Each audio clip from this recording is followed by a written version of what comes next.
Christians were on board a ship that was quiet in the middle of the ocean.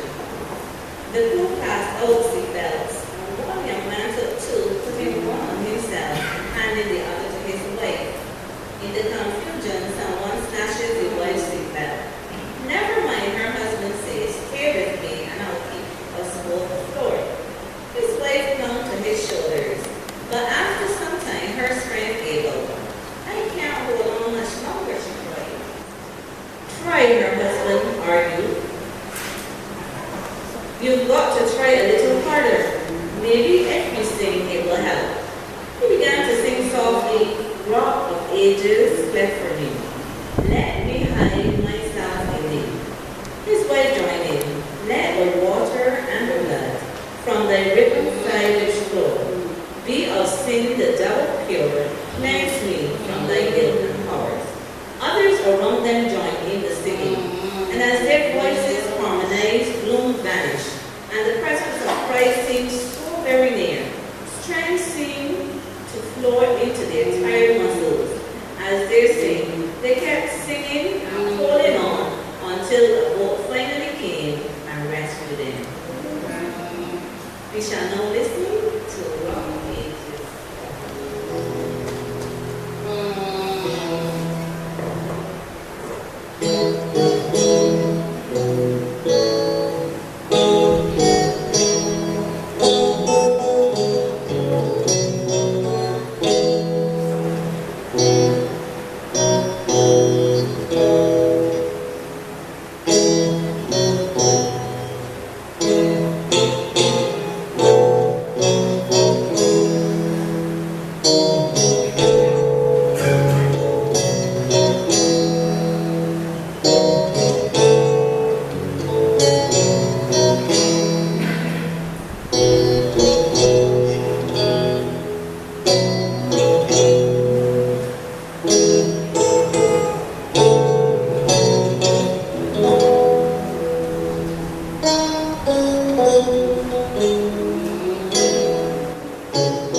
Thank Brother Stephen for that testimony.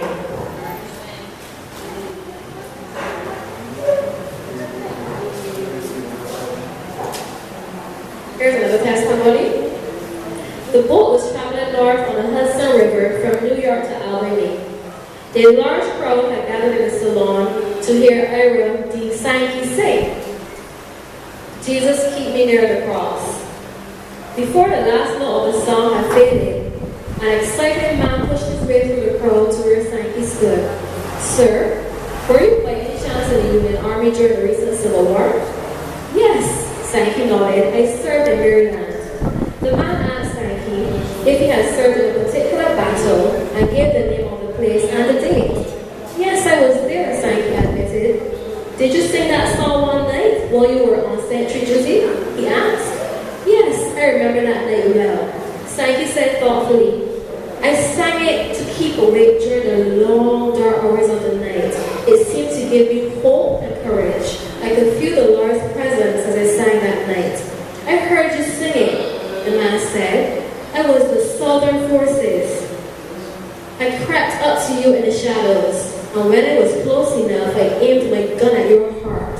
At that moment, you began to sing, and I was unable to pull the trigger." What a lovely testimony. We're going to invite our brother Paris Peters to come back, and he's going to do a wonderful song for us. "Jesus, keep me near the cross." Hymns number 313.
Say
alone in an African jungle.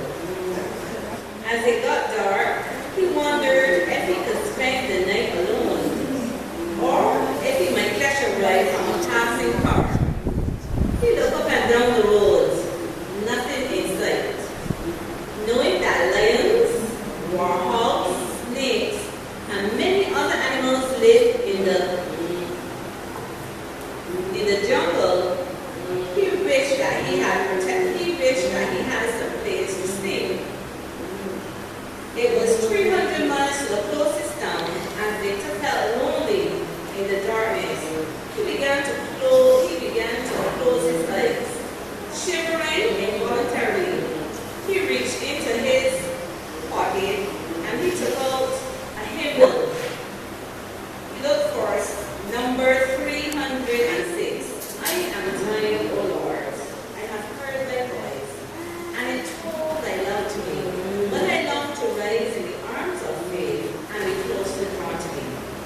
In spite of the moodiness of the evening, Victor felt warm in the presence of God.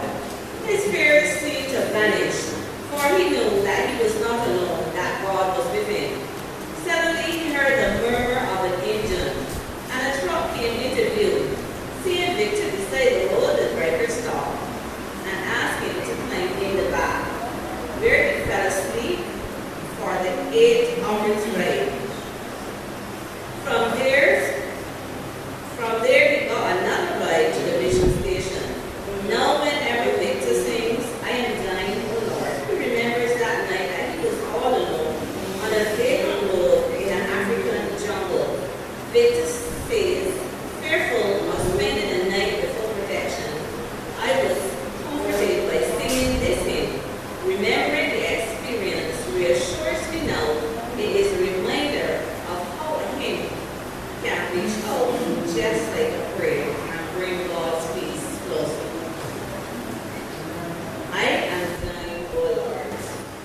Number 306. Draw me nearer. 306. Should I sit the calibration? 306.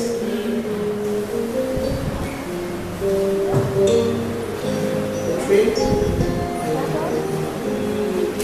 I am thine, O Lord. I have heard thy voice, and it told thy love to me. What I long to rise, what I long to rise in the arms of faith, and be close, drawn to thee. Draw me nearer, nearer, blessed Lord, to the cross where thou hast died. Draw me nearer, nearer, blessed Lord, to the precious bleeding Son.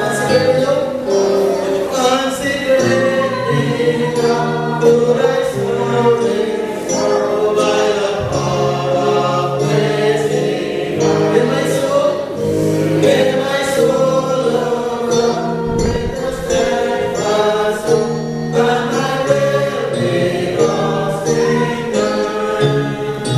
Draw me nearer, nearer, blessed Lord, to the cross where thou hast died. Draw me nearer, nearer, blessed Lord, to the precious bleeding Son. Oh, the beauty light of a Savior, that before thy throne I stand. When I did pray, God will be my God, I commune and strength with friend.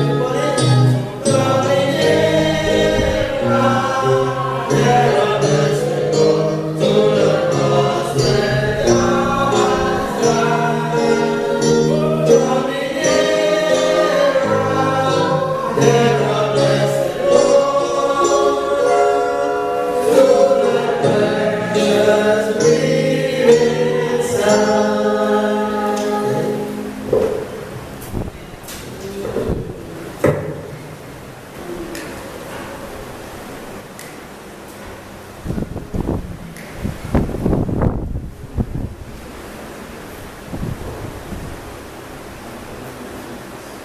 It was a warm, quiet Sunday afternoon on September 5th, 1875, and Dwight L. Moody was scheduled to preach at the Second Parish Church in his hometown of Northfield, Massachusetts.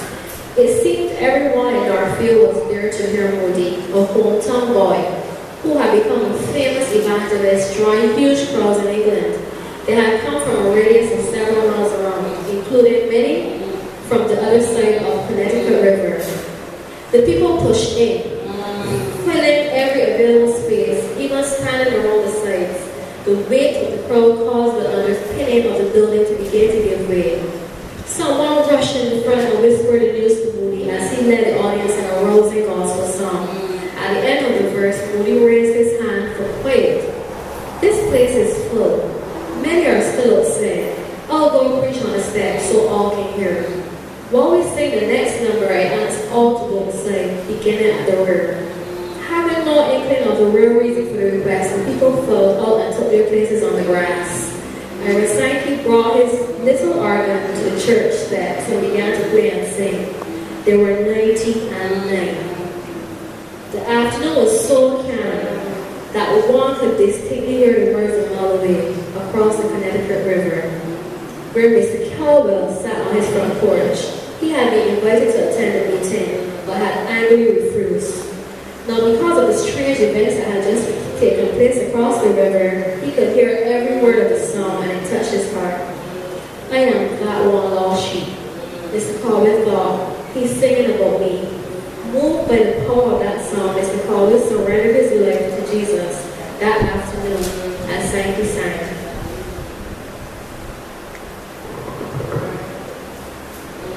I'll sing hymn number 108.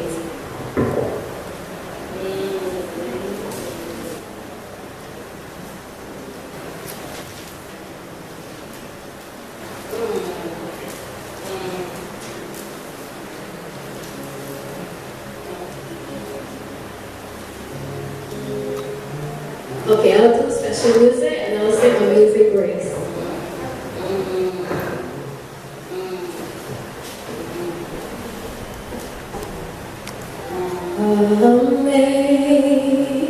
Amazing grace, how sweet the sound that saves a wretch like me.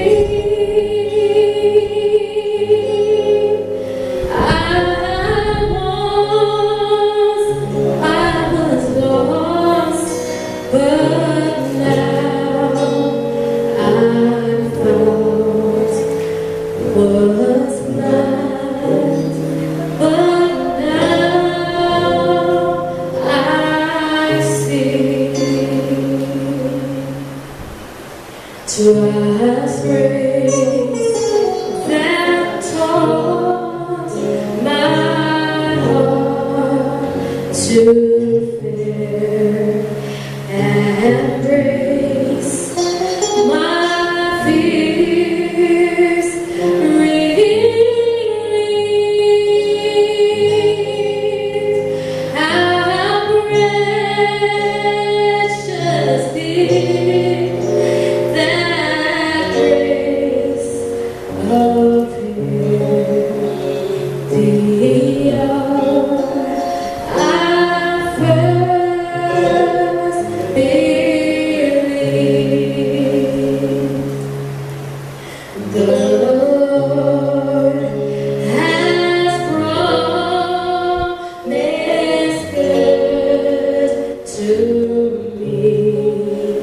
His word, my hope secures.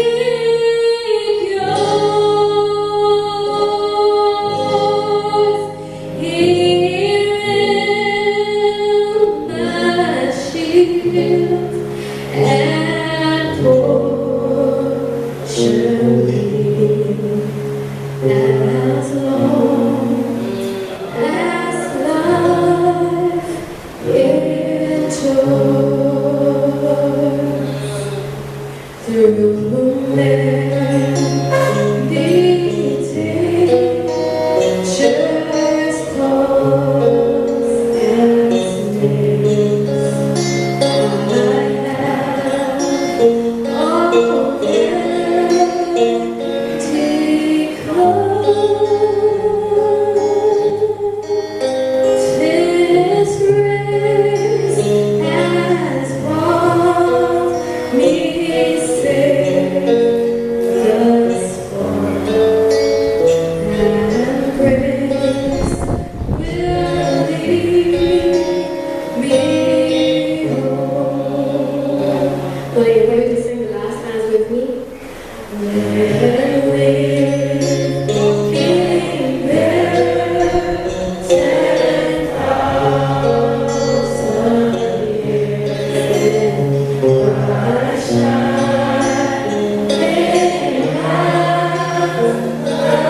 Facing the men, who moved slowly towards him, their spirits raised.